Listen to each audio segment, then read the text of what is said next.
Welcome. कैसे हैं आप लोग? मैं फिर से आया हूं एक नए प्रॉब्लम के साथ, मैकेनिकल वाइब्रेशन की। तो आज हम लोग प्रॉब्लम ले रहे हैं कंपाउंड पेंडुलम की। पहले समझे कि कंपाउंड पेंडुलम क्या है। जैसे हम लोग बात करते हैं सिंपल पेंडुलम की, तो सिंपल पेंडुलम में हम ये कहते हैं कि एक मासलेस स्ट्रिंग होगी और नीचे एक बॉब होगा। इसका मास 0 होगा, लेंथ इसका मास m होगा और स्ट्रिंग की लेंथ l होगी। स्ट्रिंग का जो मास है वो 0 होना चाहिए। इसी को कह रहे हैं सिंपल पेंडुलम। लेकिन कंपाउंड पेंडुलम किसे कहते हैं कि कोई भी अगर एक बॉडी हो, एक रिजिड बॉडी हो, कोई बॉडी हो सकती है ना, उसमें स्ट्रिंग नहीं होगी, उसमें धागा नहीं होगा, कोई बॉडी हो सकती है लाइक दैट। जैसे इसको देखिए, ये एक रॉड है, ये एक लोहे की रॉड है और इसको मैं अगर इस पॉइंट पे हिंज कर दूं, उसके बाद ये ऑसिलेट करे इस टाइप से, ठीक है। तो इस रॉड को जो आप ऑसिलेट करा रहे हैं, तो ये सिंपल पेंडुलम नहीं है, ये कंपाउंड पेंडुलम है। तो ये तो एक स्पेसिफिक टाइप का रॉड हो गया, सर्कुलर रॉड हो गया। अगर हमारे पास कोई भी ऐसी बॉडी रिजिड मिल जाए जो किसी एक पॉइंट पे हिंज करके उसको ऑसिलेट कराया जाए, तो उसी को हम लोग कहते हैं कंपाउंड पेंडुलम। जैसे मैंने एक मॉडल बनाया है, ये एक मॉडल है, किसी भी टाइप की बॉडी हो सकती है ना, किसी भी शेप का हो सकता है। कोई बॉडी होगी, उसका मास होगा, तो उसका एक सेंटर ऑफ ग्रेविटी होगा और वो सेंटर ऑफ ग्रेविटी हम दिखा रहे हैं पॉइंट जी पर। ये बॉडी में कहीं भी हो सकता है। अगर रेगुलर बॉडी होगी तो बीचों बीच में दिखाई पड़ेगा, और बॉडी अगर रेगुलर नहीं होगी तो किसी भी पॉइंट पर सेंटर ऑफ ग्रेविटी आपको मिलेगा। जैसे मैंने इसमें दिखाया है कि ये बॉडी हमारा सेंटर ऑफ ग्रेविटी यहां पर है। इस बॉडी को मैंने इस पॉइंट पे हिंज किया है और यहां पे हिंज करने के बाद इसको मैं ऑसिलेशन करने के लिए छोड़ देता हूं। तो छोड़ने के बाद मुझे यही पता करना है कि इस बॉडी का नेचुरल फ्रीक्वेंसी क्या होगी, ठीक है ना। O point is hinge point, that is hinge point, that is hinge point. और जी क्या है? सेंटर ऑफ ग्रेविटी, ठीक है। अच्छा, एक बात और है, जहां पे हमने हिंज किया है, हिंज से और जी सेंटर ऑफ ग्रेविटी का बीच का कुछ डिस्टेंस भी एज्यूम कर लेते हैं। सपोज दैट ओ से लेके जी का जो डिस्टेंस है that is D, small D, है ना। डी का मतलब क्या है? D is the distance between hinge point and centre of gravity, ठीक है। इस तरह से हमारे पास डाटा है, इस डाटा से हमें पता करना है कि नेचुरल फ्रीक्वेंसी क्या होगी, ठीक है। तो यहां पे हम लोग बात करेंगे एनर्जी मेथड से सॉल्व करेंगे, फिर डी एलेम्बर्ट से नेक्स्ट टाइम सॉल्व करेंगे। पहले बात करते हैं एनर्जी मेथड की। तो जरा इसको विजुलाइज करिए, ऑब्जर्व करिए। ये बॉडी इस पॉइंट के अबाउट ऑसिलेट करेगी इस टाइप से, है ना। तो आप कह सकते हैं this body have angular motion about point को। तो अगर इसमें बॉडी में एंगुलर मोशन है, इसका मतलब इसमें एक काइनेटिक एनर्जी होगी, ठीक है। तो एक तो बात करेंगे हम लोग काइनेटिक एनर्जी की। दूसरी बात क्या करेंगे, क्योंकि ये जो पॉइंट है, सेंटर ऑफ ग्रेविटी वाला पॉइंट है, इस पूरी बॉडी का वेट जी पॉइंट पे काम कर रहा होगा। अगर इसका वेट दिखाना चाहेंगे तो वेट जी पॉइंट पे दिखाएंगे, W = mg, जो कि डाउनवर्ड काम करेगा, है ना। तो ये पॉइंट जब ऑसिलेट करेगा किसी इंस्टेंट टाइम t पे, देखेंगे अगर इस लोकेशन को हम किसी इंस्टेंट टाइम t पे ले लें, एट t, किसी टाइम t पे लेते हैं, तो ये जी पॉइंट शिफ्ट होकर यहां से यहां पहुंच जाएगा। इसको हम दूसरा पॉइंट मान सकते हैं जी डैश, है ना। किसी इंस्टेंट टाइम t पर यहां पहुंच गया। तो जाहिर सी बात है, आपको दिख रहा है कि इसने थोड़ी सी हाइट गेन कर ली। कितनी हाइट गेन की, जरा इसको कहते हैं, ऑब्जर्व करते हैं। अब इस जी पॉइंट की लोकेशन ये है, this is the location of G point after T second, and before T second जब अपने इनिशियल पोजीशन पे था, तो उस वक्त इसकी हाइट ये है, this one is the height, okay. तो आप कह सकते हैं कि this is height gain, gain in the height. इस हाइट की वजह से इसमें एक पोटेंशियल एनर्जी भी आएगा। तो आपको दिखाई पड़ गया एक angular energy, angular kinetic energy, और उसके अलावा इस हाइट की वजह से जो mgh मास ने इतना हाइट गेन किया, इसकी वजह से एक पोटेंशियल एनर्जी आएगा। तो बस ये kinetic energy plus potential energy. Spring है नहीं, तो स्प्रिंग की एनर्जी की बात ही नहीं करनी है, ठीक। तो देखते हैं, तो अगर एनर्जी मेथड से सॉल्व करते हैं तो what is the formula? Means total energy is constant. Total energy include kinetic energy and potential energy must be constant through out the cycle at any time, किसी भी टाइम t पे। एक बात और देखें, ये this is the mean position. जब ये रेस्ट में रहेगा तो यहां पे रहेगा, इस पोजीशन पे रहेगा। इसी इंस्टेंट टाइम t पर देखा तो इस एक्सिस से इसने थीटा डिग्री का एक एंगुलर डिस्प्लेसमेंट गेन कर लिया है। This is the angular displacement theta, है ना। लास्ट लेक्चर में इस तरह से बहुत काम कर चुके हैं। अगर एंगुलर डिस्प्लेसमेंट थीटा होगा, तो अगर इसी को हम t के रिस्पेक्ट में डिफरेंशिएट करें तो d थीटा बाई dt करेंगे, उसी को थीटा डॉट लिखेंगे। This is the velocity, angular velocity, जिसे हम ओमेगा के नाम से जानते हैं, यहां पे इसे हम थीटा के नाम से जानेंगे। फिर इस एंगुलर वेलोसिटी को अगर t के रिस्पेक्ट में डिफरेंशिएट करें तो D theta dot divide by D T, तो आप इसको लिखेंगे theta double dot and that will be the angular acceleration, जिसे हम अल्फा के नाम से जानते हैं। तो बॉडी में डिस्प्लेसमेंट, वेलोसिटी और एक्सीलरेशन सब कुछ मिल गया। ठीक है, तो हमारे पास काइनेटिक एनर्जी है। काइनेटिक एनर्जी कौन सी है? एंगुलर है, लीनियर मोशन नहीं है। तो इसका फॉर्मूला क्या होता है आपके काइनेटिक एनर्जी का, एंगुलर काइनेटिक एनर्जी का?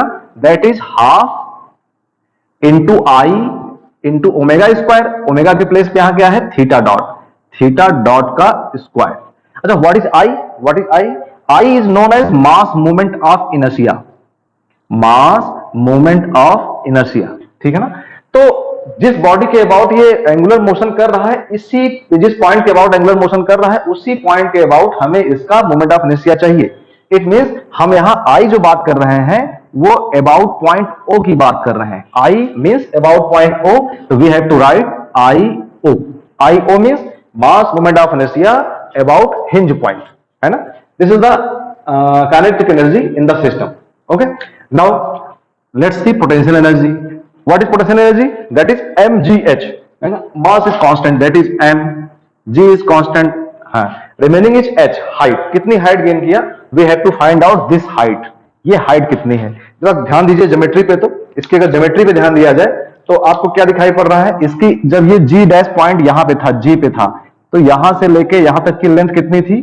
OG इक्वल टू कितना है? d। OG is d। Now this point shifted at g dash, G dash shift हो गया। जरा इस ट्रायंगल को देखिए, तो रेड कलर से बना है इस ट्रायंगल को, है ना? अभी भी अगर देखा जाए तो ओ जी डैश भी तो जी ही डी ही होगा।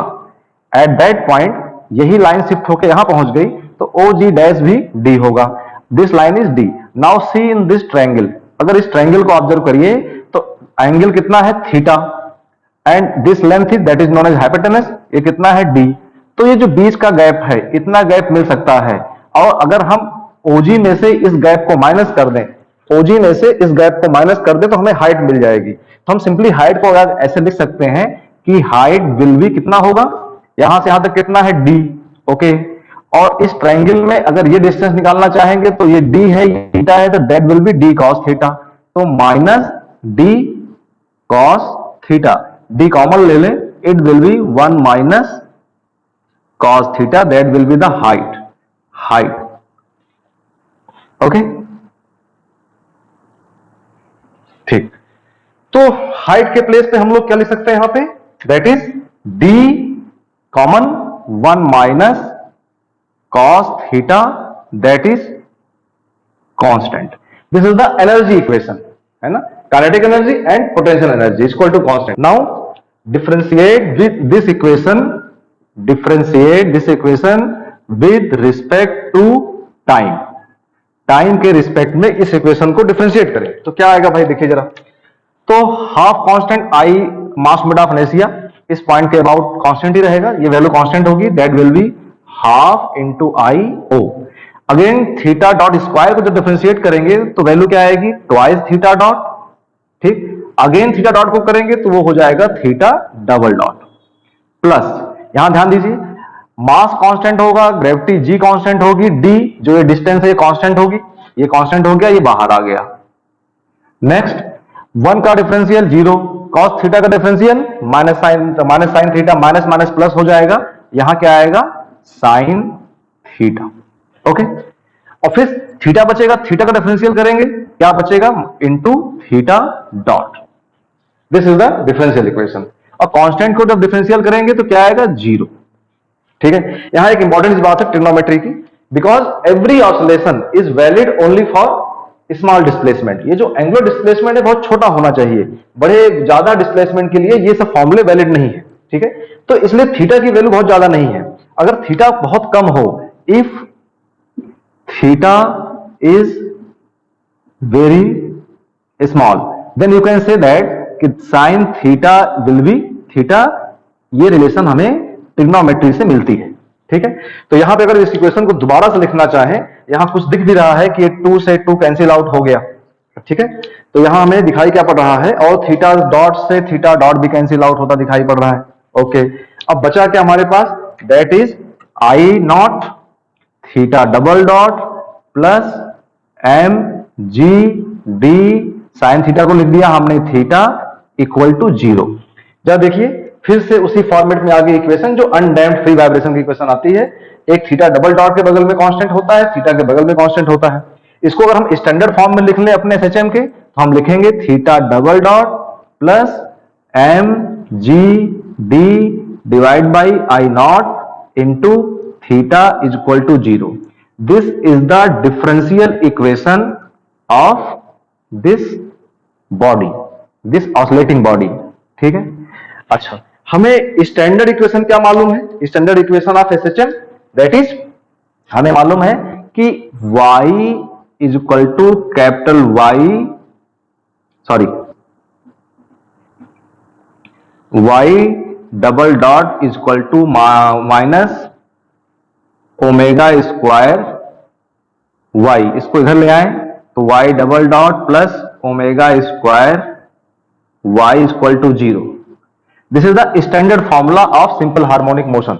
ठीक है, इन दोनों को करना क्या है? सिंपली कंपेयर करना है। इनको कंपेयर कर लिया जाए, अगर इनको कंपेयर किया जाए तो ओमेगा के प्लेस पे वैल्यू क्या मिलती है? That value. ठीक है ना, ये हमारा सिस्टम अनडैम्प्ड फ्री है तो इसी को हम लोग कहेंगे नेचुरल फ्रीक्वेंसी। ठीक है, हमें वैल्यू क्या मिलती है? ओमेगा की वैल्यू क्या मिलती है? That will be M G D divide by I O. क्योंकि ये नेचुरल फ्रीक्वेंसी है अनडैम्प्ड फ्री वाइब्रेशन के लिए, तो यहां लिखेंगे ओमेगा एन और इसके ऊपर आ जाएगा अंडर रूट, क्योंकि ओमेगा स्क्वायर की वैल्यू ये है। This will be the natural frequency of that compound pendulum. तो मेरे ख्याल से ये बहुत सिंपल सा है एनर्जी मेथड से करना। ठीक है, तो नेक्स्ट क्वेश्चन में मिलते हैं किसी और थोड़े से प्रॉब्लम के साथ और उसको देखते हैं कैसे किया जाता है। Thank you so much.